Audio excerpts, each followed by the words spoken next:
अगर पुलिस की कार्यशैली से आप परेशान हैं या पुलिस द्वारा किसी मामले में कुछ आरोपियों को, जो कि उस मामले में आरोपी हैं और उनके पुलिस के द्वारा उन आरोपियों को विवेचना में बाहर कर दिया गया है, उनके नाम सम्मिलित नहीं किए गए हैं, चाहे एफआईआर में भी नाम सम्मिलित न किए गए हों, तो आपको डरने की जरूरत नहीं है। ऐसा हम इसलिए कह रहे हैं कि कानून में ऐसा भी प्रावधान है कि उन आरोपियों को आप पुनः अदालत के माध्यम से जुड़वा सकते हैं। ऐसे ही कुछ मामलों में हमारे लौ कुश नगर के अधिवक्ता आदरणीय श्री राकेश द्विवेदी जी द्वारा पूर्व में कुछ मामलों में आरोपियों को जुड़वाया गया है, जो कि बहुत चर्चित हाईलाइट मामले थे। क्या मामले हैं, आइए हम जानकारी लेते हैं आदरणीय वकील साहब राकेश द्विवेदी जी। तो वकील साहब, ये अभी क्योंकि पूर्व में आपने एक हाईलाइट मामले में कुछ आरोपियों के नाम जुड़वाए थे, उसकी चर्चा हम बाद में करेंगे, क्योंकि लौ कुश नगर थाना क्षेत्र का एक ऐसा अहम मामला था जो कि क्षेत्र में काफी सुर्खियों में बना हुआ था। इसमें काफी हस्तियों के नाम भी सम्मिलित थे। तो क्या मामला है जिनको आरोपियों के नाम आपने जुड़वाए हैं, आखिर पूरा मामला क्या है?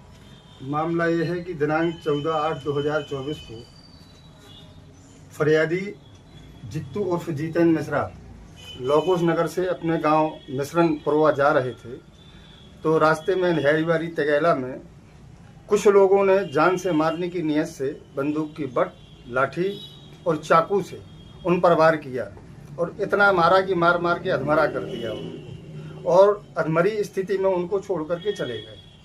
घायल अवस्था में फरियादी उर्फ जित्तू को लौ कुश नगर अस्पताल लाया गया, जहां से पुलिस थाना लौ कुश नगर को तहरीर भेजी गई।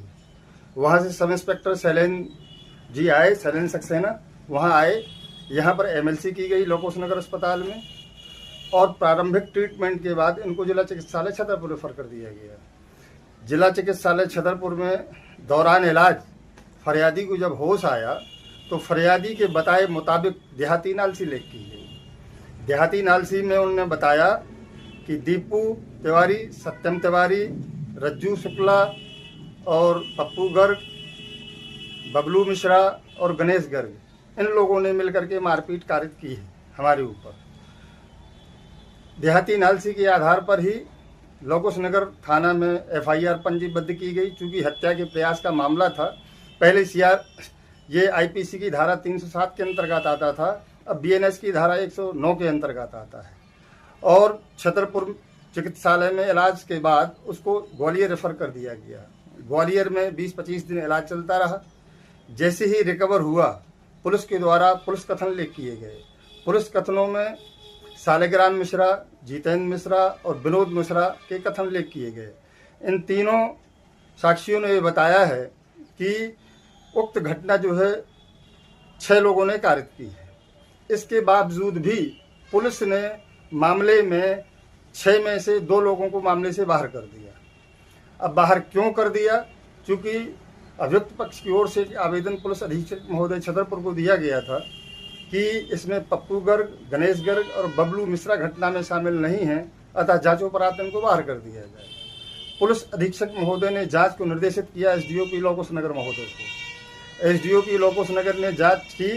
जांच प्रतिवेदन एसडीओपी लौ कुश नगर ने प्लस थाना प्रभारी लौ कुश नगर ने पुलिस अधीक्षक महोदय के समक्ष पेश किया, और उसमें ये बताया कि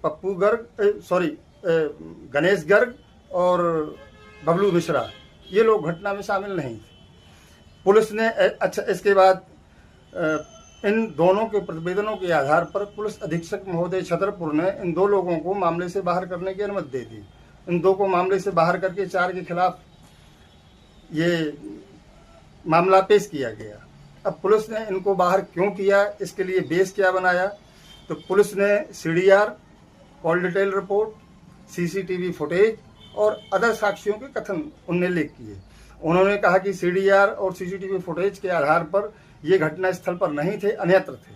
इसी प्रकार अन्य लोगों को जो कथन लेख किए, उन कथन देने वालों ने भी ये बताया कि घटना समय, घटना दिनांक को वो उनके साथ थे, इसलिए घटना में शामिल नहीं थे। इस कारण पुलिस ने इनको बाहर कर दिया। फरियादी मेरे पास आया सलाह लेने, और उसने अपनी इच्छा जाहिर की कि आप, चूंकि इसके पूर्व भी ऐसे मामले कर चुके हैं, तो आपसे निवेदन है कि आप मेरी मदद करें और आप मेरी ओर से न्यायालय में पैरवी करें। तो मैंने न्यायालय में 213 BNSS के अंतर्गत एप्लीकेशन फाइल की, जो पूर्व में 193 CRPC के अंतर्गत आती है। उस एप्लीकेशन के जवाब में जो वर्तमान अभियुक्त हैं उनकी ओर से और AGP की ओर से ये प्रतिवाद किया गया कि प्रतिवाद मुख्य रूप से 3 बिंदुओं पर किया गया।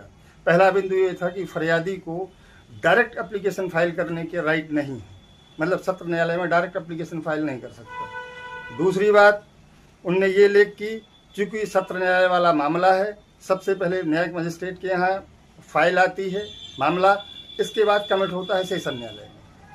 तो चूँकि मजिस्ट्रेट मामले का परिशीलन करता है और संज्ञान लेता है, तो अब सत्र न्यायालय चूँकि उन्होंने संज्ञान ले लिया है, मामले का परिशीलन कर लिया है, इसलिए सत्र न्यायालय द्वारा संज्ञान लिए जाने का प्रश्न पैदा नहीं होता। तीसरी बात उनने ये कही कि फरियादी और फरियादी पक्ष की जब न्यायालय में साक्ष्य होगी, साक्ष्य के बाद पर विचार किया जाना चाहिए कि क्या होगा क्या नहीं होगा। इस स्टेज पर जो है इस आवेदन को निरस्त कर दिया जाए और खारिज कर दिया जाए। जब फरियादी के पक्ष का स्टेटमेंट कोर्ट के सामने राइट डाउन होगा, उस पर विचार किया जाएगा कि क्या न्यायालय के द्वारा क्या किया जाएगा या क्या नहीं किया जाएगा। AGP और वर्तमान अभियुक्त की ओर से इस प्रकार के जवाब दिया गया। मैंने अपनी तरफ से माननीय सुप्रीम कोर्ट के न्याय दृष्टांत Nahar Singh versus state of UP, Kishan Singh state of Bihar, Dharampal state of Haryana, Raghuvansh Dubey versus state of Bihar, Hardeep Singh versus state of Punjab वगैरह वगैरह कई न्याय दृष्टांत मैंने न्यायालय के समक्ष पेश किए। तो न्यायालय ने उन न्याय दृष्टांतों का परिशीलन किया और ये माना कि फरियादी को एप्लीकेशन फाइल करने की अथॉरिटी है। क्योंकि मैंने एक बात और इन लोगों ने कही थी कि फरियादी उसी शर्त पर एप्लीकेशन फाइल कर सकता है जब वो न्यायालय से परमिशन ले ले और AGP का असिस्ट बन के ही उसको अपने बात रखने का अधिकार है। तो चूंकि मैंने ये फाइल डायरेक्ट पेश की थी, तो न्यायालय ने मेरे न्याय दृष्टांतों का परिशीलन करने के बाद माना कि फरियादी को डायरेक्ट एप्लीकेशन फाइल करने का राइट है। दूसरी बात, न्यायालय ने ये भी माना कि मामला न्यायिक मजिस्ट्रेट के यहाँ से कमिट हुआ है। न्यायिक मजिस्ट्रेट की जो भी कार्यवाहियाँ थीं वो सारी कार्यवाहियाँ सेशन न्यायालय में नष्ट हो जाती हैं, क्योंकि जब मामला कमिट हो जाता है, कमिट होने के बाद न्यायिक मजिस्ट्रेट के अधिकार समाप्त हो जाते हैं, सारे के सारे अधिकार सत्र न्यायालय में नष्ट हो जाते हैं। तो सत्र न्यायालय कॉग्निजेंस लेने के लिए अथोराइज है, सत्र न्यायालय संज्ञान ले सकता है। तीसरी बात उन्होंने ये भी मानी कि जहाँ तक एविडेंस का सवाल है कि कोर्ट के सामने फरियादी और फरियादी पक्ष एविडेंस हो, तो यदि अभिलेख में पर्याप्त मसाला है प्रस्तावित आरोपियों के विरुद्ध, तो उसका इंतजार करने की आवश्यकता नहीं है। इस प्रकार कोर्ट ने मेरी बात पे सहमति प्रकट की और प्रस्तावित आरोपियों को, कौन कौन थे प्रस्तावित आरोपी गणेश गर्ग और बबलू मेहसा, इनको आरोपी के तौर पर संयोजित कर विचारण करने का अधिकार आदेश जारी कर दिया। पूर्व में भी आपके द्वारा एक बहुचर्चित मामला गोयरा का, जी, उसमें भी हत्या के मामले में आप हत्या और हत्या का प्रयास शायद दो थे कि हत्या ही थी। हत्या के मामले में आपने काफी आरोपियों के नाम सम्मिलित कराए थे, क्योंकि ये इस क्षेत्र का बहुत चर्चित मामला था। तो क्या कुछ शॉर्ट में उस कैसे आरोपियों को आपने, पुलिस ने कैसे छोड़ा होगा, कैसे आपने उसको सम्मिलित करवाने के लिए अदालत में क्या कार्रवाई की, शॉर्ट में कुछ? गोरा हत्याकांड में एक व्यक्ति की हत्या हुई थी, उसमें 7 लोगों की FIR 302 में हुई थी। 7 में पुलिस ने 6 लोगों को मामले से बाहर कर दिया और उसमें 4 लोगों के स्टेटमेंट 161 के थे, जिन्होंने कहा था कि हम आई विटनेस है, हमने हत्या करते हुए देखा है।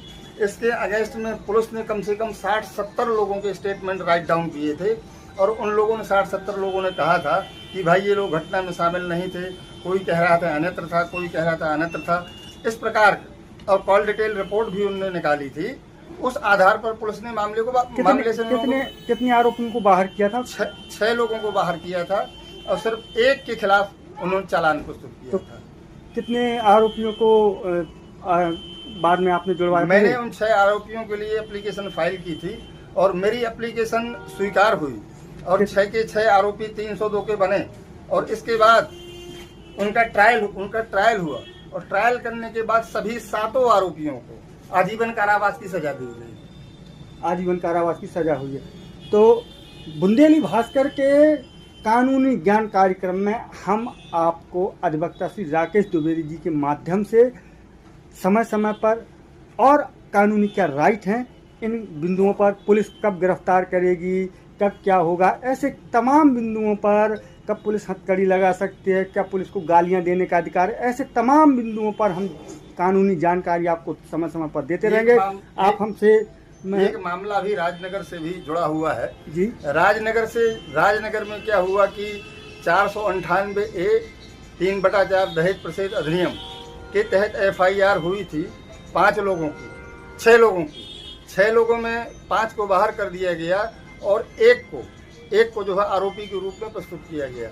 मैंने न्यायिक मजिस्ट्रेट के यहाँ एप्लीकेशन फाइल की 190(1)B पुलिस रिपोर्ट के आधार पर संज्ञान लिए जाने की, तो मजिस्ट्रेट ने मेरी एप्लीकेशन निरस्त कर दी। मैंने उसका रिवीजन किया छतरपुर में वैभव विकास शर्मा अतिरिक्त सत्र न्यायाधीश महोदय ने